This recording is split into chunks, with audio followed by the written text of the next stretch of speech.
Hi there, my name is Ari Daniel, and I'm a science journalist. I work as senior digital producer at Nova and as an independent science reporter for PRI's The World. Back in February, I had the opportunity, with support from the Pulitzer Center on Crisis Reporting, to travel to Iceland to report on a couple of stories.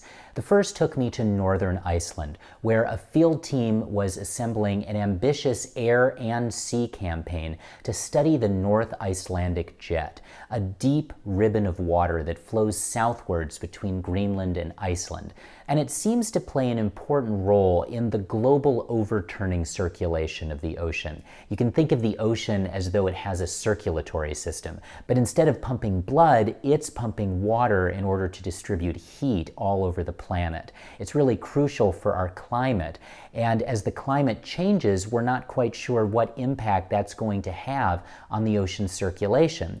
And so we need to understand all the different pieces of that circulation, including the North Icelandic Jet, which had been discovered some years ago, but no one's quite sure how it forms. The hypothesis is that it actually forms in the winter, when bitterly cold air blows across Greenland and out over the ocean between Greenland and Iceland.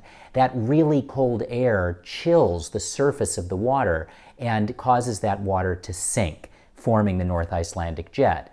So these scientists were heading out into really extreme, awful weather in order to sample the water and sample the air to figure out whether this is indeed how the North Icelandic Jet forms. So I got to go visit the oceanographic team during a port call in Ísafjörður in the northwest and interview people on board the ship. And then I traveled to Akureyri, the second largest city in Iceland after Reykjavik, to meet up with the atmospheric team that was using a bright red Twin Otter aircraft to fly into the heart of these storms. My second story focuses on a collaboration between a Zurich-based company and a power plant just outside of Reykjavik.